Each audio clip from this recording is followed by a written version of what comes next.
한번 박수 올려드립니다. 네, 감사합니다. 샘터라는 잡지가 있는데요. 여기에 나온 이런 이야기가 있습니다. 어느 분이 회사 동료들과 함께 설악산에 올라갔다고 합니다.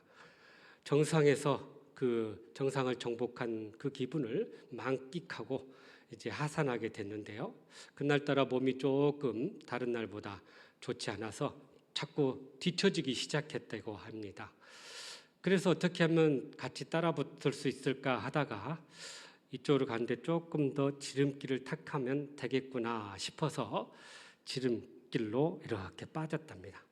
그런데 한참을 가다 보니까 그곳에 절벽이 나오는 거예요. 아차 싶어서 이거 잘못 들었구나. 돌이켜가지고 다시 다른 길을 갔더니 그건 길도 없는 아주 험한 길로 빠지게 되었다고 합니다. 큰일 났다 싶어서 이거 어떻게 할까 하고 길을 찾고 있는데 날은 점점 어두워지고 또 물도 떨어지고 고민하다가 어디서 잘못 들었나 생각해 보니 아까 지름길로 들어갔던 그 갈림길에서부터 내가 잘못 왔구나. 그것을 알고 다시 그 갈림길로 돌아갔다는 거예요. 비로소 정상적인 이 산행로를 이렇게 발견하게 되었고 그 길을 따라 조금 늦었지만 제대로 이렇게 걸어서 내려왔다고 합니다. 만약 헤매던 그때 되돌아가지 않고 잘못된 길을 계속 고집했다면 어떤 일이 일어났을까요? 여기서 우리에게 아주 중요한 교훈을 하나 얻게 되는데요. 만약 우리가 잘못된 방향으로 길을 가다가 그것을 깨달았다면 우리는 다시 처음으로 원점으로 돌아가야 한다는 것입니다. 그것이 바로 문제 해결의 가장 지름길이라는 것을 우리에게 교훈하고 있습니다.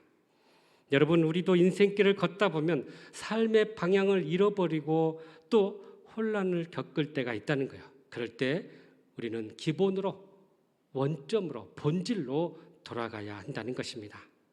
오늘 말씀은 야곱이 인생을 방황하다가 다시 원점으로 돌아가서 그 인생이 회복되는 그런 이야기입니다. 야곱은 야복나루에서 하나님과 씨름하여 하나님께 응답받고 하나님의 크신 은혜를 경험하게 됩니다. 그리고 와서 그의 형 에서와 극적인 상봉을 하게 되는데 에서가 정말 마음을 열고 동생을 맞이하게 되는 거예요. 그리고 나서 이들이 이렇게 헤어져서 이 야곱이 세겜이라는 곳에서 거주하게 됩니다. 그곳에서 약 10년 동안을 거주하게 됐는데요. 그곳에 거주하면서 하나님을 향한 그 뜨거운 열망들이 점점 식어졌던 거예요. 그런데 이곳에서 뜻하지 않는 사건을 경험하게 됩니다. 이 세겜의 지역에 머물다가 그의 딸 디나가 세겜의 유지의 아들들에게 강간을 당하게 돼요. 아주 충격적인 일을 겪게 됩니다. 이걸 참지 못한 야곱의 아들들이 그 가해자들을 살육하는 그런 일이 일어나게 된 것이죠. 이런 걷잡을 수 없는 이 상황 속에서 하나님은 야곱을 부르시고 처음 불렀던 베델로 올라가라 라고 말씀해 주셨던 거예요. 베델로 올라가라는 그 말은 바로 말씀으로 돌아가라, 신앙의 기본으로 돌아가라 라는 하나님의 또 다른 부르심이었던 것입니다. 그러므로 우리도 인생의 방향을 잃어버렸을 때 어떻게 해야 할 것인지 오늘 또 주시는 말씀을 통해 주님의 음성을 듣고 그렇게 순종함으로 말씀으로 돌아가서 다시 일어서는 저와 여러분 되시기를 주님의 이름으로 축복합니다. 먼저 1절 말씀을 같이 읽어보죠. 시작. 하나님이 야곱에게 이르시되 일어나 베델로 올라가서 거기 거주하며 내가 내 형 에서의 낯을 피하여 도망하던 때에 내게 나타났던 하나님께 거기서 제단을 쌓으라 하신지라. 아멘. 하나님께서 야곱에게 나타나셔서 오늘 4가지 중요한 말씀을 하는데요. 오늘 본문에 보니까 4가지 중요한 단어가 나와요. 하나는 일어나라, 그리고 올라가라, 그리고 거주하라, 그리고 그곳에 제단을 쌓아라. 그러니까 하나님께서 이 방황하고 있는 이 야곱을 다시 세우시기 위해서, 그의 문제를 해결하기 위해서, 또 그 절망의 상황에서 그를 구원하기 위해서 다시 올라가라는 거예요. 베델로 올라가라고 말씀하고 있습니다. 야곱이 형과 극적인 화해를 한 후에 거주한 곳이 바로 이 세겜이라는 곳인데요.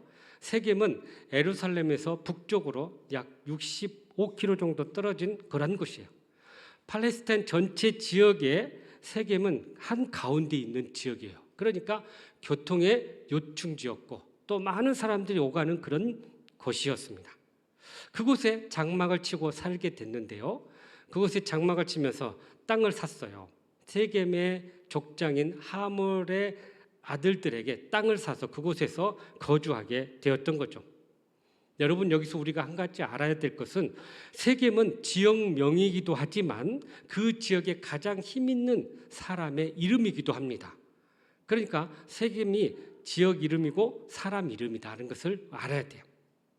어느 날 야곱이 딸 디나가 바로 그곳에 나갔다가 이렇게 불미스러운 일을 당하게 된 거예요. 이로 인해서 야곱의 아들들이 잔혹한 복수극을 펼치게 되는데요.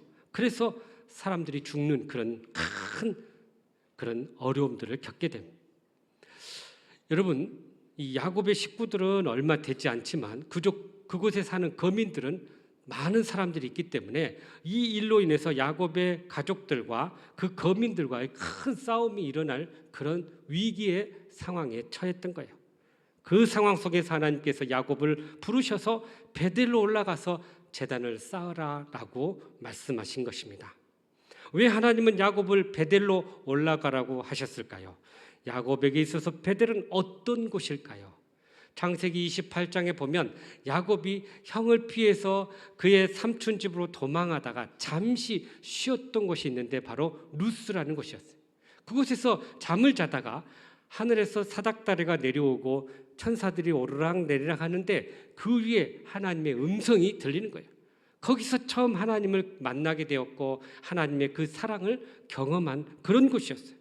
그러니까 베델은 하나님을 만났던 자리였고 그의 첫사랑을 경험했던 곳이었어요.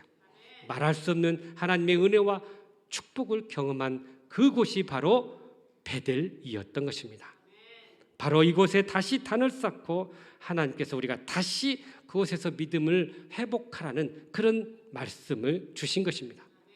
여러분, 베델은요 야곱에게서는 영적인 고향과 같은 곳이었어요.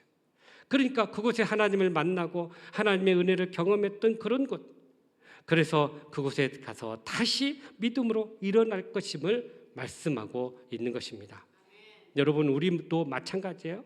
우리 믿음의 성도들의 삶에도 우리가 하나님을 경험했던 그 영적인 시간과 장소들이 있다는 거예요. 우리가 인생의 위기를 겪을 때마다 바로 이 장소에서 다시 그 믿음을 회복하라는 것입니다. 우리의 영적인 고향을 우리가 기억하고 또 그것을 소유해야만이 우리가 다시 영적으로 일어날 수 있다는 것을 말씀하고 있는 것이죠. 그런데 여러분, 생각해 보면 이 세겜에서 있었던 모든 문제의 원인은 바로 야곱에게 있었다는 사실이에요. 야곱이 하나님의 은혜로 말미암아 이렇게 형과 화해하게 되었고 또 그 땅에서 거주하게 되었는데 그 하나님 베푸신 은혜들을 점점 잃어버리고 또 그 하나님 주셨던 그 열정과 그 기쁨을 점점 잃어버렸던 것입니다. 그래서 하나님은 이 세겜에서 이 어려움을 겪고 다시 그에게 믿음을 회복할 기회를 주셨던 거죠. 야곱은 자신이 걱정했던 모든 문제가 해결되었음에도 또 하나님 앞에 서원했음에도 불구하고 그 서원을 지키지 않았던 거예요. 그래서 하나님은 그 소원을 지키기 위해서 그를 다시 베델로 부르셨던 것입니다. 다시 베델로 불렀다는 것은 하나님의 말씀을 다시 붙잡으라는 하나님의 사인이었던 거예요. 더 나아가서 하나님과의 영적인 회복을 의미하고 그 가졌던 처음 사랑을 다시 회복하라는 하나님의 말도 사인이었던 것입니다. 여러분들의 삶에도 여러 가지 문제가 있을 줄 압니다. 또 여러 가지 인생의 위기가 있을 줄로 압니다. 그럴 때마다 우리가 기억해야 할 것은 우리가 하나님 앞에 나아가 모든 문제를 내려놓고 하나님 앞에 모든 것들을 맡겼을 때 거기서부터 모든 문제가 해결되게 될 줄로 믿습니다. 바로 하나님은 이 베델로 그를 부르셔서 지금 그의 모든 것들을 내려놓고 하나님을 붙잡으라고 부르셨다라는 사실이에요. 여러분, 사실 세겜에 머물고 있는 이 야곱의 모습은 바로 우리들의 모습과 같은 거예요. 지난날 예수님께서 주셨던 그 크신 사랑과 은혜를 기억하고 또 하나님 앞에 약속하고 서원했던 것들을 잊어버린 채 우리가 살아가고 있는 이 시기에 하나님은 다시 한번 우리를 베들로 부르시고 그곳에서 우리의 신앙을 회복하기를 원하신 것입니다. 종교개혁의 모토는 한마디로 근본으로 돌아가라라는 말입니다. 그러니까 이것은 성경으로 말씀으로 돌아가라는 의미예요. 그래서 그가 이 교회의 이 역사의 1500년 기간 동안 하나님의 말씀에서 벗어났던 그들의 삶을 다시 돌이키기 위해서 루터가 그 일을 시작했던 것입니다. 이 캐톨릭 교회가요, 성 베드로 성당을 지으려고 면지부를 팔면서 그 재원을 이렇게 얻으려고 했어요. 또 그 당시에 이 사제들의 삶이 너무나 사치스러웠고 또 방탕하는 그런 일들이 있었던 거예요. 이것을 본 루터가 이거 잘못되었다 해서 무려 95개의 반박문, 잘못된 문제를 적어가지고 비텐베르크 성당 문 앞에 탁 붙여놓은 거예요. 가톨릭 교회가 이렇게 잘못되었다, 이것을 우리가 바로 잡아야 된다라고 외치면서 바로 우리는 근본으로 돌아가야 된다라고 외쳤던 거예요. 여러분, 그 근본은 바로 성경으로 돌아가자는 거예요. 성경이 우리에게 말씀하셨던 그것으로 우리가 돌아가서 다시 일어나야 할 것임을 루터는 고백했던 것입니다. 마찬가지예요. 우리의 삶도 우리의 위기 가운데 또 하나님과의 관계가 이렇게 소원해지는 이 관계 속에서 우리가 다시 베들로 올라가서 다시 한번 믿음을 회복하고 다시 말씀으로 돌아가서 하나님의 음성을 들으며 우리가 믿음으로 서야 할 줄로 믿습니다. 그러므로 우리도 역시 우리의 베들로 올라가서 우리의 처음 신앙과 처음 그 기쁨과 그 열정을 회복하는 저와 여러분 되시기를 주님의 이름으로 축복합니다. 계속해서 우리 2절 말씀 같이 읽어보죠. 시작.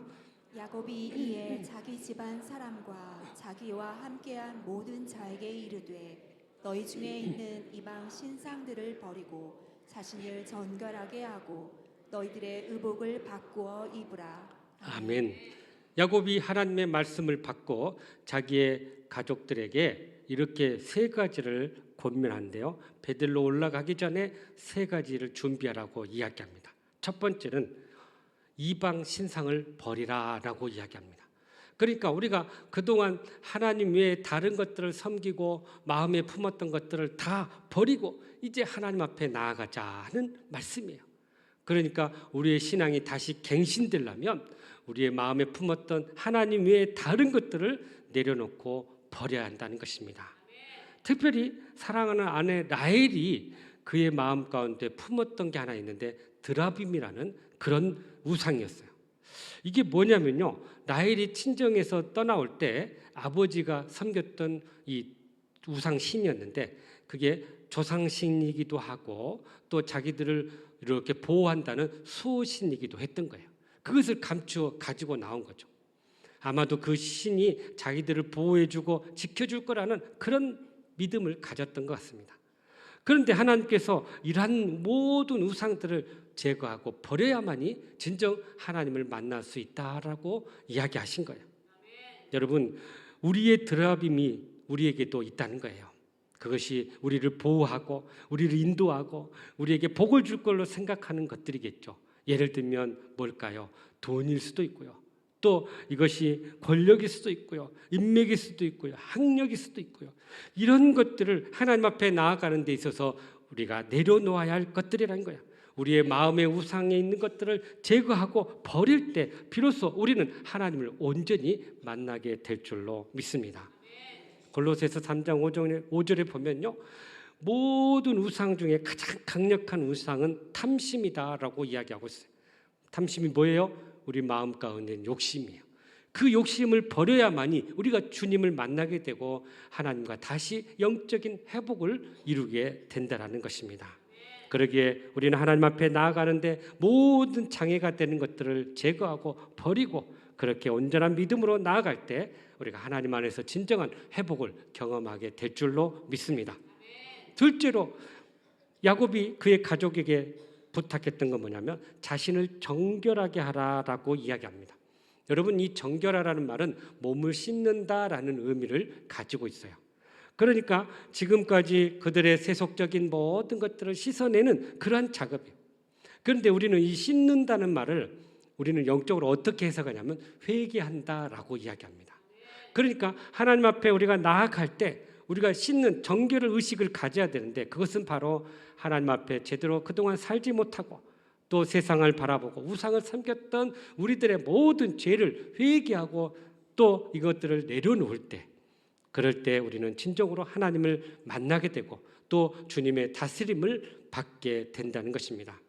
그러니까 진정으로 우리가 하나님 앞에 쓰임 받기를 원한다면 우리는 정결하게 깨끗하게 회복되어야 한다는 거예요.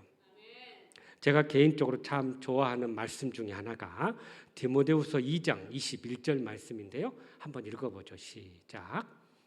그러므로 누구든지 이런 것에서 자기를 깨끗하게 하면 귀 쓰는 그릇이 되어 거룩하고 주의대의 쓰임에 합당하며 모든 선한 일에 준비함이 되리라. 아멘. 자, 여러분, 큰 집에는 금그릇도 있고 은그릇도 있고 나무 그릇도 있고 질그릇도 있다고 합니다. 그런데 이 그릇들 중에 주인이 쓰시기에 합당한 그릇은 어떤 그릇인가? 바로 21절에 말하는데요. 뭐라고 해요? 아니, 깨끗한 그릇이다 그래요. 그러니까 우리는 좋은 재질로 이렇게 만들어진 금그릇을 쓰기를 원하지만, 그러나 그 안에 먼지가 껴있거나 이물질이 있으면 거기에 음식을 담을 수가 없는 거예요. 또 우리는 때때로 그릇이 큰 것을 쓰려고 합니다. 그런데 이 큰 그릇은 여러분 매번 쓸 수가 없어요.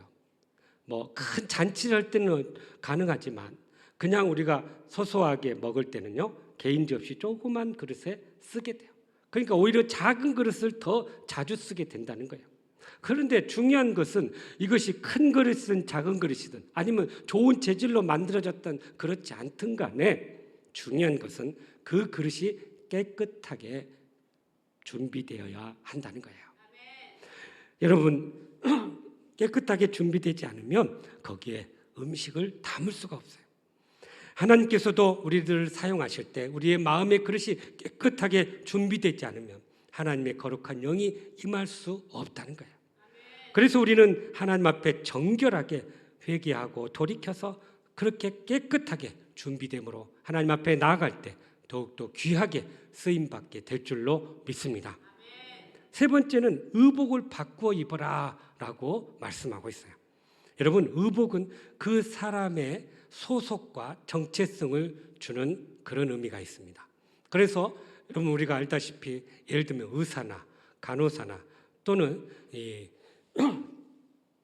그건 군인이나 경찰이나 이런 사람들 자기 다 유니폼을 입어요.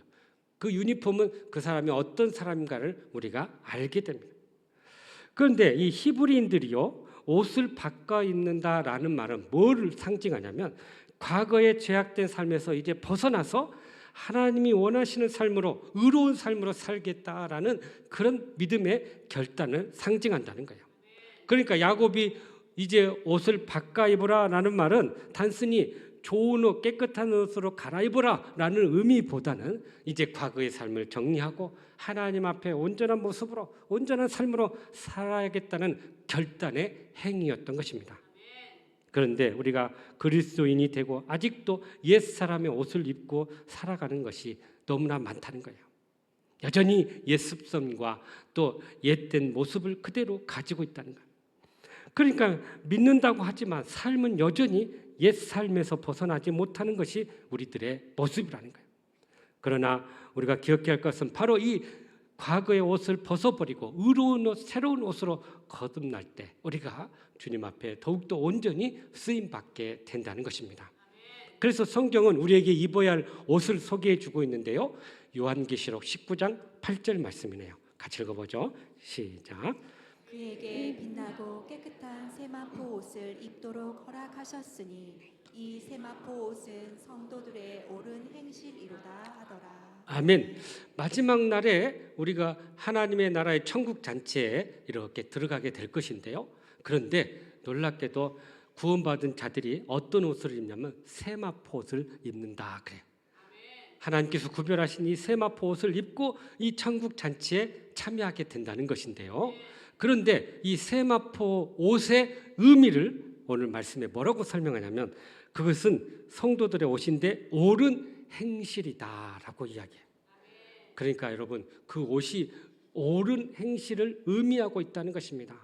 그러니까 우리가 과거에 입었던 방탕한 옷이나 또 죄악된 옷이나 정욕된 이 더러워진 옷을 벗어버리고 우리는 순결하고 거룩한 옷으로 갈아입게 되는데 그것이 어떤 옷이냐? 바로 우리가 하나님 앞에서 의롭고 거룩하게 산 행실, 삶을 의미하고 있다는 거예요. 그럴 때 우리가 이 천국 잔치의 기쁨으로 참여하게 된다는 것입니다. 그러므로 우리가 영적으로 다시 회복하기를 원한다면 우리 안에 우상을 버리고 또 하나님 앞에서 정결한 모습으로 회개하고 돌이키며 하나님의 거룩한 옷을 입음으로 말미암아 그렇게 영적인 회복을 경험하는 저와 여러분 되시기를 주님의 이름으로 축복합니다. 마지막으로 우리 6절과 7절 말씀이네요. 시작. 야곱과 그와 함께한 모든 사람이 가나안 땅 루스 곧 베델에 이르고 그가 거기서 제단을 쌓고 그곳을 엘 베델이라 불렀으니 이는 그의 형의 낯을 피할 때에 하나님이 거기서 그에게 나타나셨음이더라. 아멘. 하나님께서 야곱에게 말씀하신 대로 야곱이 이제 자신들의 가족을 잘 이렇게 거룩하게 구별하고 이제 이렇게 베델로 올라가게 돼요. 그런데 여러분 이 세겜에서 베델은요 이 해발 고도가 좀 차이가 있는데 세겜은 595m 그리고 베델은 890m 정도 돼요. 그러니까 약 300m의 고도 차이가 있어요. 그러니까 올라간다는 말이 맞아요. 그런데 이 세겜에서 이제 베델까지 올라가는 이 거리가 약 50km 정도 된다는 거예요. 그러면 우리가 성인이 보통 걸어서 뭐 10km 내지 15km 이렇게 걸은다고 하고 어떤 분은 20km까지도 가는다고 해요. 그러니까 2일 내지 3일 정도면 걷는 거리가 바로 이 세겜에서 베델까지의 거리입니다.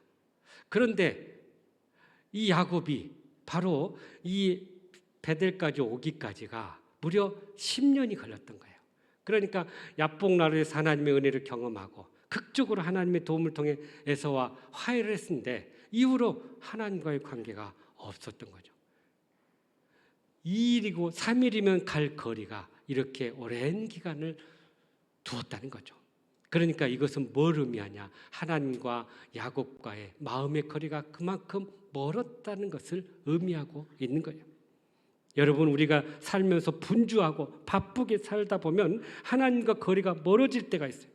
그러면 하나님으로부터 은혜를 공급받지 못하게 될 것이고 점점 영적으로 탈진할 수밖에 없는 것입니다.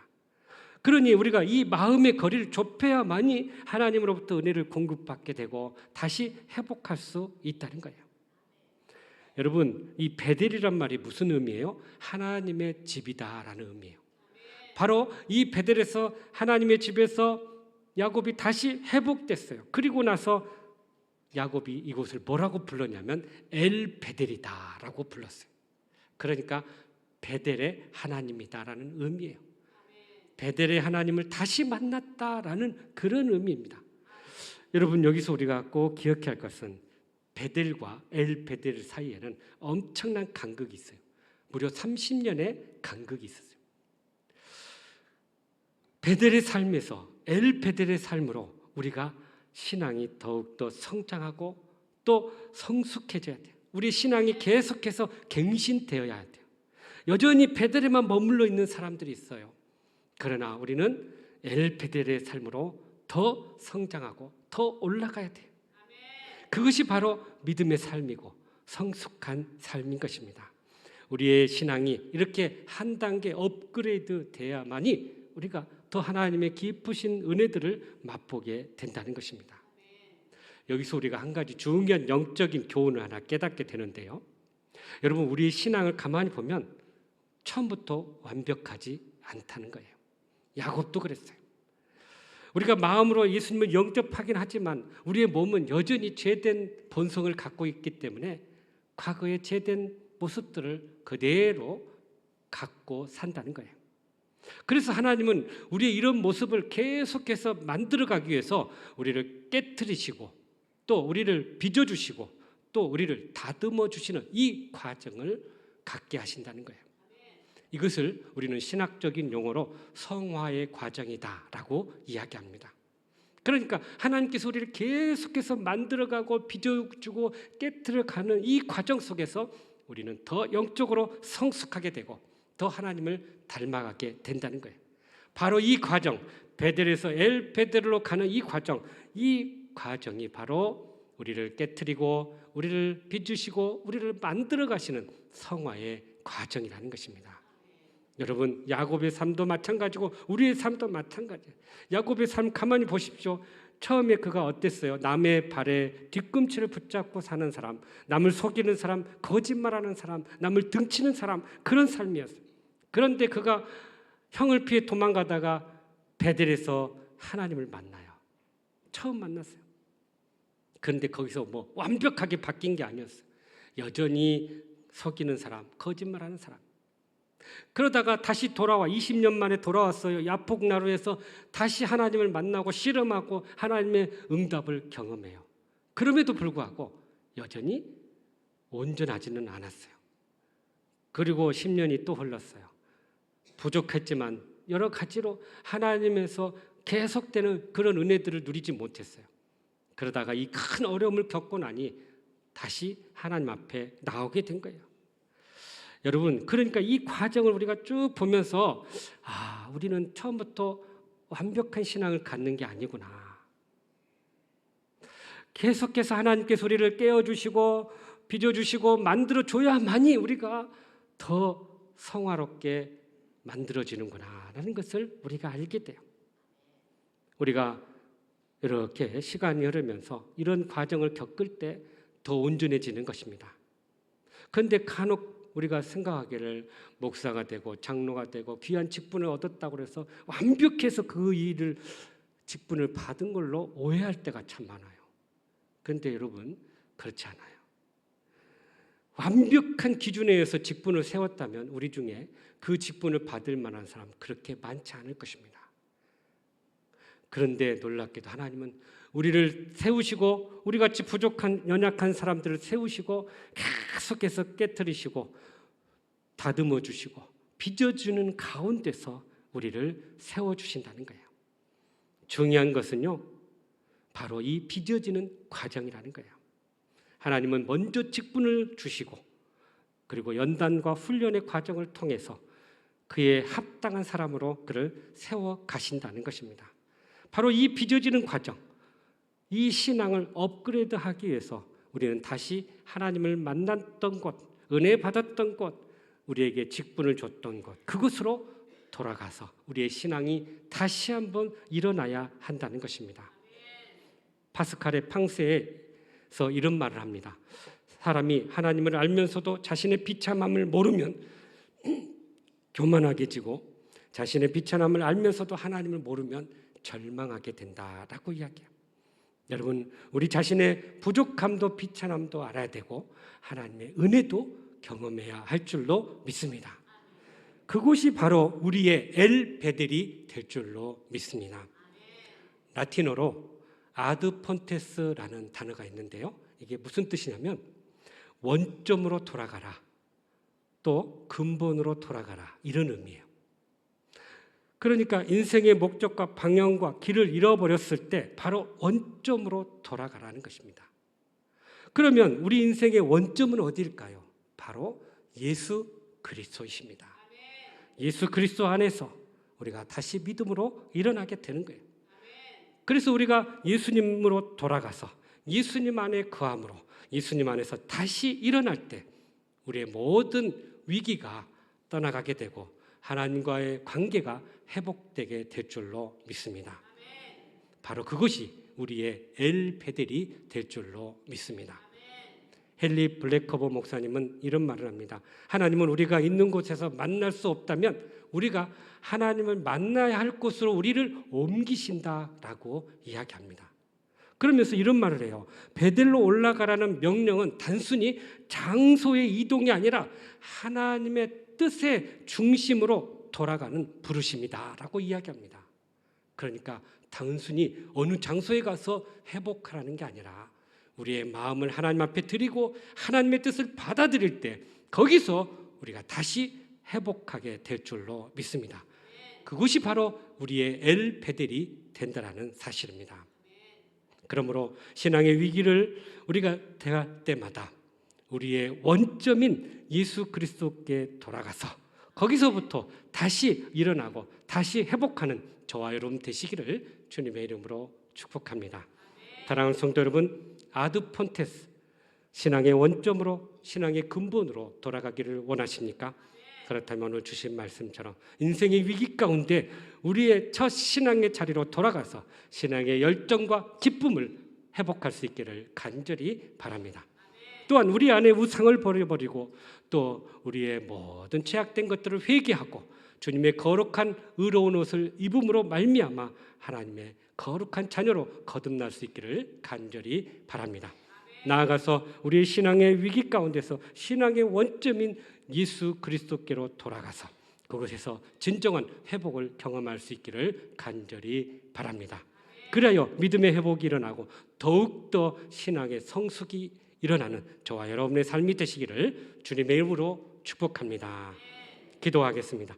사랑과 은혜가 풍성하신 하나님, 우리의 신앙의 위기가 올 때마다 우리의 신앙의 원점인 예수 그리스도께 돌아가서 다시 회복하는 저희들 되게 하여 주시옵소서. 그래야 우리만의 엘베델을 소유하고 승리하는 우리 모든 성도들 되게 하여 주시옵소서. 예수님의 이름으로 기도하옵나이다. 아멘.